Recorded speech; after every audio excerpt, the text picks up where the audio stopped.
The year is 1852. The road is dusty and the journey was as rough as the dirt road they traveled on.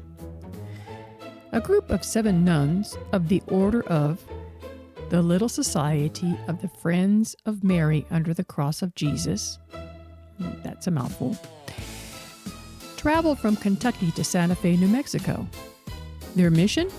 To start a school for children in a remote area where the educational needs of children were not being met. Now that the stage is set, hello and welcome to All Things Odd and Strange. I'm Lou, your host of All Things Odd and Strange, where we explore the odd in a slightly strange way. Now that we've arrived in New Mexico, let our story begin.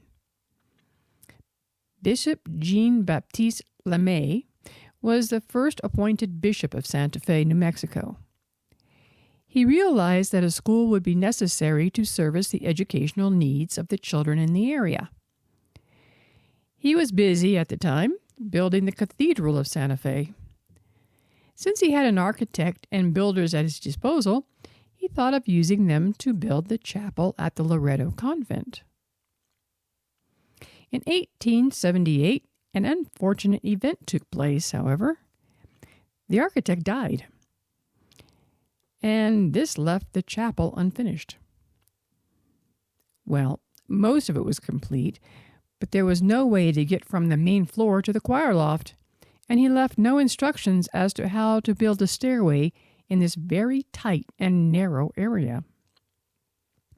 You see, if they built the stairs as is custom, they would lose about 1/3 of their pew space in an already small chapel.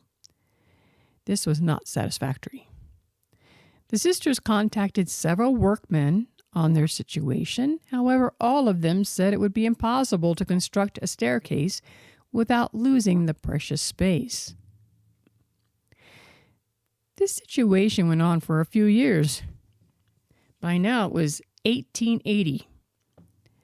And by this time, the sisters were out of options and began a novena to St. Joseph.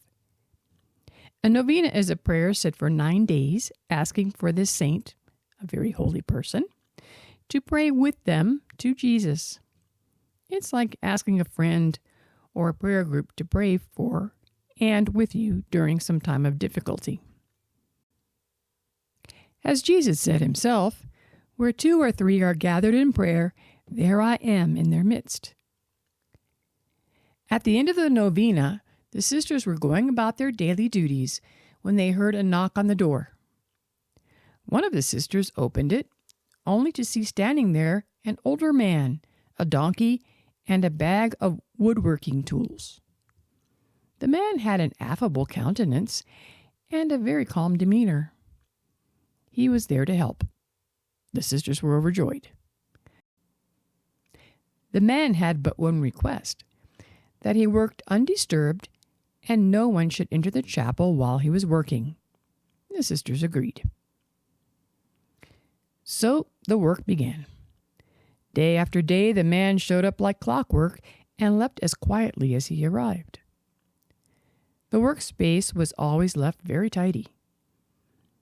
The sisters didn't speak with him, other than Mother Superior offering him some water before he went into the chapel. The sisters were not ones for small talk.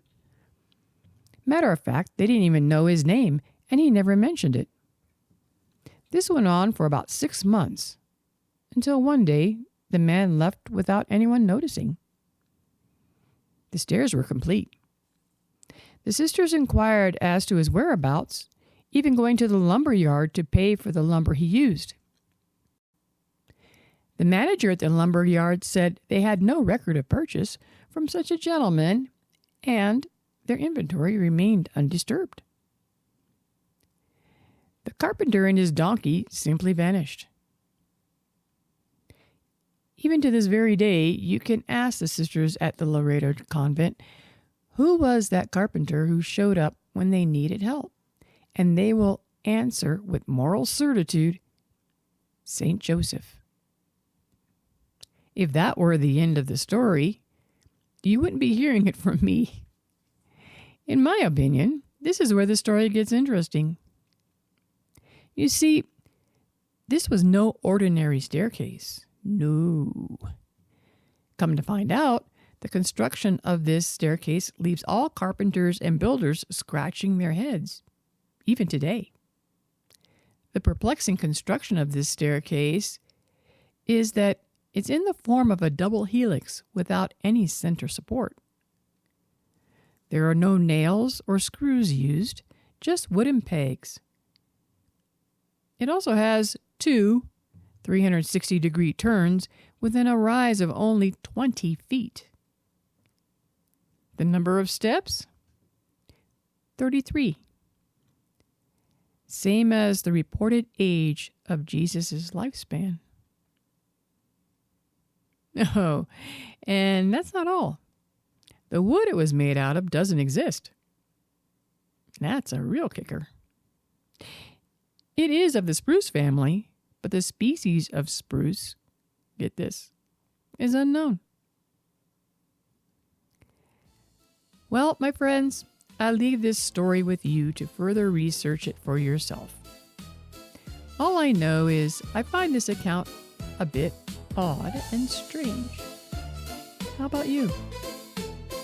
Until next time, I'll see you on the flip side.